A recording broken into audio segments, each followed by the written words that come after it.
नमस्कार। मेरी ये कविता पूर्णतया एक गृहिणी को डेडिकेटेड है जिसके काम की कोई कीमत नहीं होती और ना ही कोई उसे सराहता है। अगर आपको भी ये महसूस हो कि मैंने कहीं ना कहीं आपके दिल को छुआ है तो please do like share subscribe. सभी गृहिणियों को डेडिकेटेड। हे राम, हमें करने होते हैं कितने काम, फिर भी समझ नहीं आता किसी को भी पूरा दिन कि हमने किया ही क्या है और है ही क्या काम। Stupid can't understand but my situation is not very arm।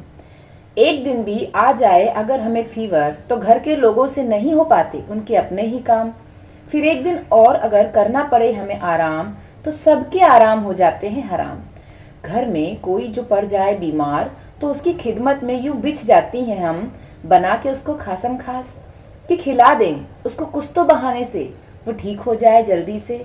हमें कोई तकलीफ हो रही है काम के बढ़ जाने से, इसका भी किसी को नहीं होने देती हम एहसास। जबकि अपनी बीमारी पर हमें कुछ मिल जाए टाइम पर दवा के साथ, इसकी भी नहीं होती हमें कोई आस। पर यूं रखती हैं हम औरों का ख्याल जैसे उनकी ये हालत की वजह हम हों और हमने ही बिगाड़े हों उनके सारे काम। Stupid can't understand but my situation is not very arm। घर में किसी का भी हो मूड ऑफ, हम पर ही निकलता है उनका सारा गुस्सा। हम कुछ ऐसी भी हैं जिनके ऊपर मारपीट कर लिया जाता है हाथ साफ। चाहे बच्चे हों या उन बच्चों का पिता, या हो पिता के भाई बहन या माँ बाप।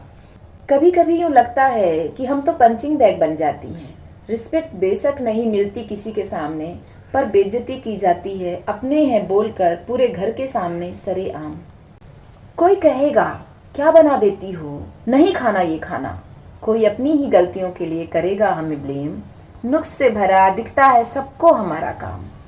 कोई सुना जाएगा कि पड़ी रहती हो खाली दिन भर घर में, तुम्हें तो कहीं जाना भी नहीं है और कहाँ करना है कोई जॉब, जब मनाए कर सकती हो आराम। करना ही है कहाँ तुम्हें कोई काम, करना है दिन भर आराम तो कर लेना आराम। कैसे समझाओ इन्हें कि ये क्या जाने कि पूरा दिन भी कहाँ खत्म होता है मेरा काम। सुबह उठती हूँ सबसे पहले और सोती हूँ आखिर में, कौन सा काम है जो छोड़कर मैं कर लूँ आराम। क्या सह सकता है कोई और इतना कि इनकी इतनी बातों के बाद भी हम सारे घर का उनका करती रहती हैं काम।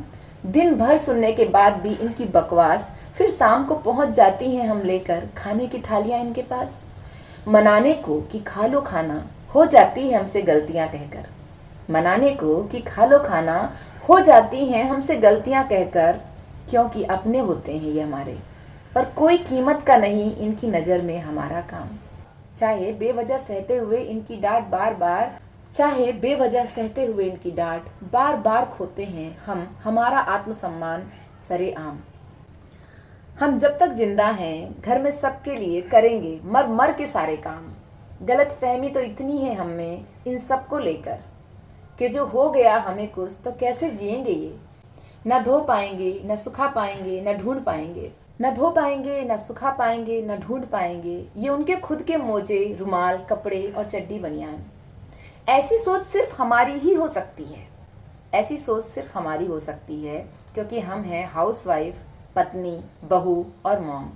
इसीलिए तो कहा stupid can't understand but my situation is not very आम। तो कैसी लगी आपको मेरी कविता? अगर आपके दिल को मेरी इस कविता ने छुआ हो तो please do like share subscribe. Thank you. नमस्कार।